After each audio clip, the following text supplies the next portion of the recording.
بسم اللہ الرحمن الرحیم۔ ناظرین و سامعین، خواتین و حضرات، السلام علیکم ورحمۃ اللہ وبرکاتہ۔ اس دنیا میں آدم علیہ السلام سے لے کے قیامت تک آنے والے تمام لوگوں میں سب سے افضل انبیاء اکرام ہیں، اور انبیاء اکرام کی زندگی ہمارے لیے عبرت اور نصیحت ہے، جن کی چند مثالیں اور چند واقعات قرآن شریف میں موجود ہیں۔ آج ہم انہی میں سے ایک واقعے کے بارے میں معلومات حاصل کریں گے کہ جب موسیٰ علیہ السلام نے مجمع البحرین کا سفر طے کرنے کا ارادہ کیا تو ان کے ساتھ کیا واقعہ پیش آیا اور وہ کس طرح کامیاب ہوئے۔ فرعون جب دریائے نیل میں ڈبا کر ہلاک کر دیا گیا اور حضرت موسیٰ علیہ السلام اور آپ کی قوم سکون سے مصر میں رہنے لگی، تو ایک دن حضرت موسیٰ علیہ السلام نے اللہ رب العزت سے عرض کیے کہ خداوند، تیرے بندوں میں سب سے زیادہ تجھ سے کون پیار کرتا ہے یا تجھے کون پیارا ہے؟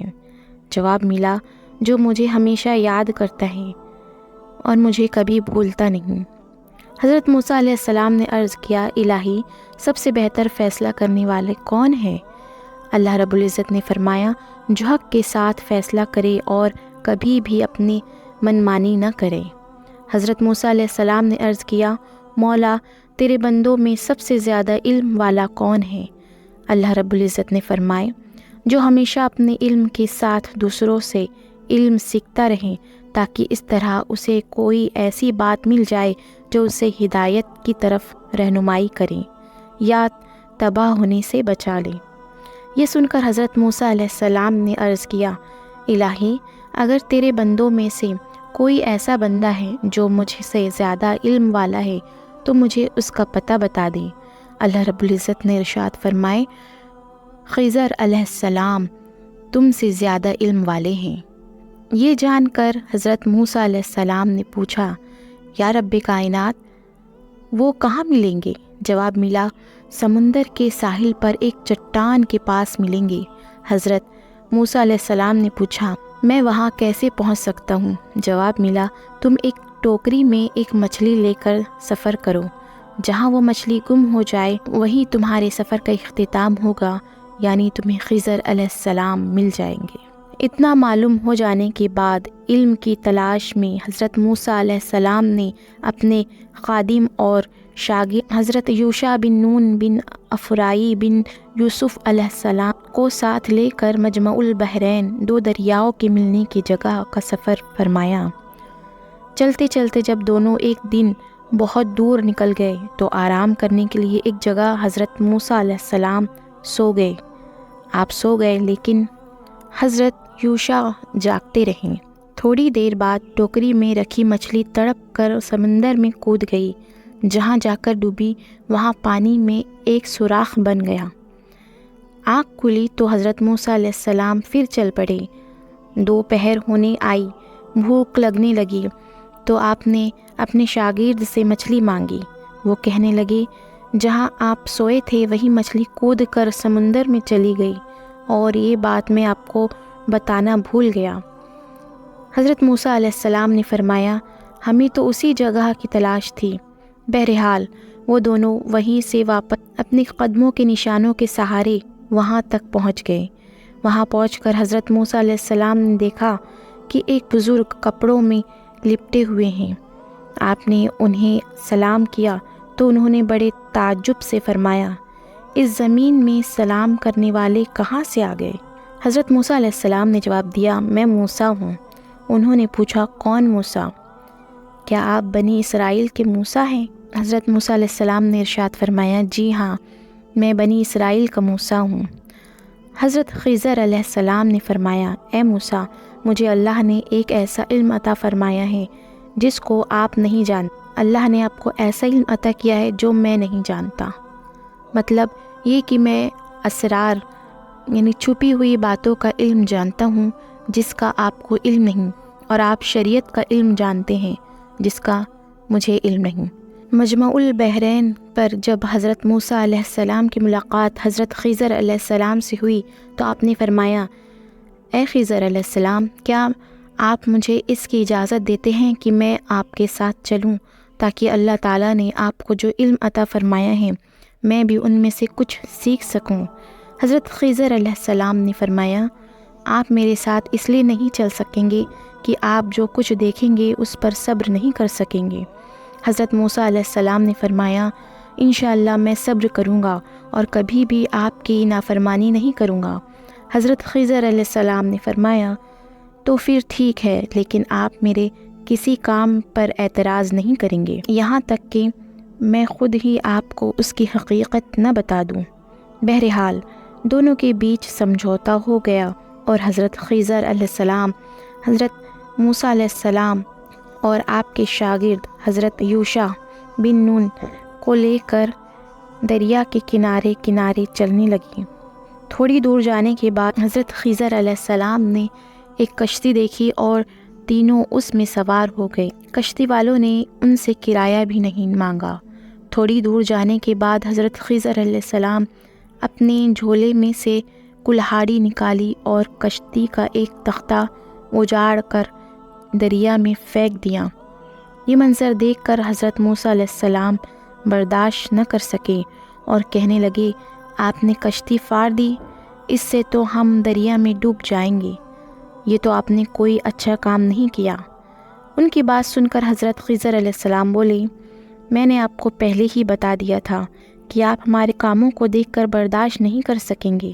حضرت موسیٰ علیہ السلام نے فرمایا میں بھول گیا تھا، معاف کیجیے۔ کشتی سے اتر کر آپ تینوں پھر زمین پر چلنے لگے۔ تھوڑی دور جانے کے بعد حضرت خضر علیہ السلام ایک نابالغ بچے کو دیکھا جو اپنے ماں باپ کا اکلوتا بیٹا تھا۔ آپ نے اس کا گلا دبا کر زمین پر پٹک دیا، وہ بچہ مر گیا۔ یہ خونی منظر دیکھ کر حضرت موسیٰ علیہ السلام گھبرائے اور بول پڑے حضرت آپ نے بچے کو بلا وجہ قتل کر ڈالا، یہ تو بہت ہی برا کام ہے۔ ان کی بات سن کر حضرت خضر علیہ السلام نے فرمایا میں آپ سے پہلے ہی کہہ چکا ہوں کہ آپ میرے کاموں کو برداشت یا میرے کاموں پر صبر نہیں کر سکتے، اب آپ میرے ساتھ نہیں چل سکیں گے۔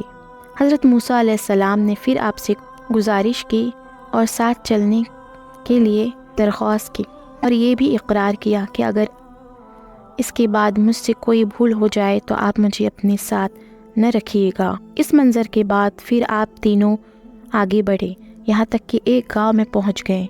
چونکہ یہ سب بھوکے اس لیے گاؤں والوں سے کھانا مانگا، لیکن کسی نے بھی انہیں کچھ نہیں دیا۔ وہ اور آگے بڑھے تو حضرت خضر علیہ السلام نے ایک لٹکتی ہوئی دیوار دیکھی جو گرنے ہی والی تھی۔ آپ نے اسم اعظم پڑھ کر اس گرتی ہوئی دیوار پر ہاتھ پھیر کر اسے سیدھا کر دیا۔ حضرت موسیٰ علیہ السلام کو گاؤں والوں کی اس ناقدری پر بڑا غصہ آ گیا۔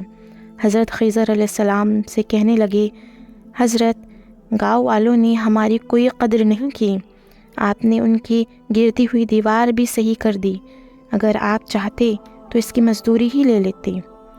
یہ بات سنتے ہی حضرت خضر علیہ السلام نے فرمایا کہ بس اب آپ ہمارے ساتھ نہیں رہ سکیں گے، لیکن چلتے میں آپ کو اپنے ان کاموں کا راز بتا دیتا ہوں جس پر آپ صبر نہ کر سکیں۔ سنیے، جو کشتی میں نے پھاڑی تھی وہ چند غریبوں کی تھی، اسی کی آمدنی سے ان کا گزر بسر ہوتا تھا۔ اس کے آگے ایک ظالم بادشاہ رہتا تھا جو اچھی کشتیاں چھین لیا کرتا تھا اور عیب دار کشتیاں چھوڑ دیا کرتا تھا۔ میں نے جان بوجھ کر اس کشتی کو عیب دار بنا دیا تاکہ وہ ظالم بادشاہ اسے چھین نہ سکے اور غریبوں کے گزر بسر کا کام جاری رہے۔ اور اس کے بعد میں نے جس لڑکے کو قتل کر دیا اس کے ماں باپ بہت نیک تھے۔ وہ لڑکا پیدائشی کافر تھا، لیکن اس کے ماں باپ اس سے بڑی محبت کیا کرتے تھے، اس کی ہر خواہش پوری کیا کرتے تھے۔ مجھے ایسا خطرہ محسوس ہوا کہ اس لڑکے کے ماں باپ اس کی محبت کفر کے جال میں نہ پھنس جائے، اس لیے اسے قتل کر کے میں نے اس کے ماں باپ کو کفر سے بچا لیا۔ اب اس کے ماں باپ صبر کریں گے تو اللہ کریم اس کے بدلے انہیں ایک بیٹی عطا فرمائے گا جو ایک نبی سے بیاہی جائے گی، اور اس کے پیٹ میں ایک نبی پیدا ہوگا جو ایک امت کی رہنمائی کرے گا۔ اور میں نے گرتی ہوئی دیوار کو صحیح کر دیا۔ وہ 2 یتیم بچوں کی تھی، ان کے والد بہت نیک تھے، اس دیوار کے نیچے ان کا خزانہ تھا۔ اگر دیوار گر جاتی تو ساری رقم گاؤں والے لے لیتے۔ آپ کا رب چاہتا تھا کہ باپ کا خزانہ ان کی اولاد کو ملے۔ جب وہ بچے جوان ہوں گے تو اپنا خزانہ خود نکال لیں گے، اس لیے میں نے ان کی دیوار گرنے سے بچا دیا۔ اس لیے اے موسیٰ، آپ یقین رکھیں میں نے جو کیا اپنی مرضی سے نہیں کیا بلکہ اللہ کے حکم سے کیا ہے۔ یہ سن کر حضرت موسیٰ علیہ السلام حضرت خضر علیہ السلام کا ساتھ چھوڑتے ہوئے اپنے شاگرد حضرت یوشع کو لے کر اپنے وطن واپس آ گئے۔ اس طرح حضرت خضر علیہ السلام کو اللہ رب العزت نے اپنے خزانوں میں سے ایک خزانہ عطا فرمایا تھا۔ کسی بھی کام کی تدبیر اللہ رب العزت سے معلوم کر لیتے تھے، جس کا احاطہ ہماری عام عقل نہیں کر سکتی۔ اور ہمیں جتنا علم عطا کیا گیا ہے ہمیں چاہیے کہ اپنے علم میں اضافہ کرتے رہیں، چاہے جہاں سے بھی ہمیں علم حاصل ہو ہمیں علم حاصل کرتے رہنا چاہیے، اور اللہ رب العزت کے قریب ہونے کے لیے ہمیں ہر ممکن کوشش کرتے رہنا چاہیے۔ اپنے علم کو حاصل کر کے اپنے تک محدود نہ رکھیں بلکہ دوسروں تک بھی اسے پہنچائیں۔